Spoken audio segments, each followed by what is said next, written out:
Good morning. আজকে অনেকদিন পর বাড়িতে সকালবেলা রয়েছি, আর যেহেতু রয়েছি সুতরাং একটু রান্না করতে ভালোবাসি আমি। তো মেয়েকে স্কুলে দিয়ে এলাম, এই দেখো বানাচ্ছি আজকে কচি পাটার ঝোল।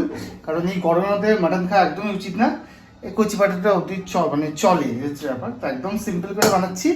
আমি আর মেয়ে দুজনেই খেয়ে নেবো। মেয়ে ঝাল ছাড়া খায়, আমিও ঝাল ছাড়া খাই। আর রিয়ের জন্য আছে কি কই মাছ। কই মাছ। কই মাছ।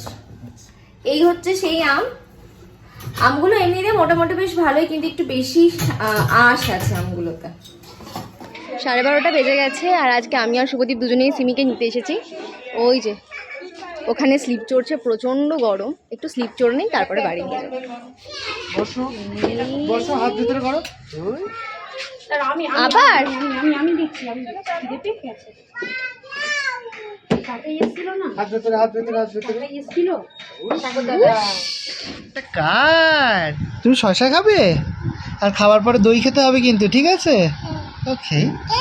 দেখো তো মানসি কেমন হয়েছে, বলো কেমন হয়েছে মানসি? বাবা বানিয়েছে কেমন? ভালো বলে খুশি মানসিকে? এবার এই মানসিকে তো, এই মানসিটা এত বড় মানসি দিচ্ছি। আমি কোনো গান টান চালাচ্ছি না,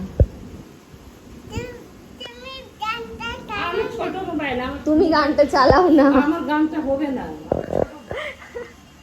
বাজে এখন 8টা, আর সিমিকে একটু নিচ থেকে খেলিয়ে নিয়ে এলাম। ও ঘরে বসে বসে একটানা বোর হয়ে যায়।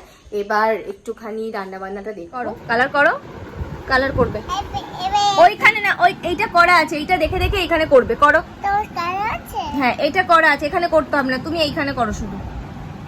ওরম করে করে না মা, কি সুন্দর হচ্ছে। হ্যাঁ পিঙ্ক কালার না, ওইটা রেড কালার, রেড কালার দিয়ে আপেল রং করতে হবে। বাজে এখন রাত 9:30। সিমি আজকে ফার্স্ট অ্যাপেল কালার করলো। এই তুই জামা পরে নি। ওই যে শুভদীপের বাইক, শুভদীপ চলে এসেছে।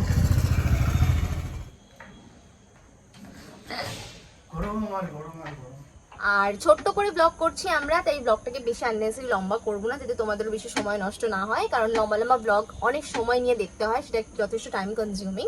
তো আজকের ব্লগটা এখানেই শেষ করছি, দেখা হচ্ছে পরের ব্লগে।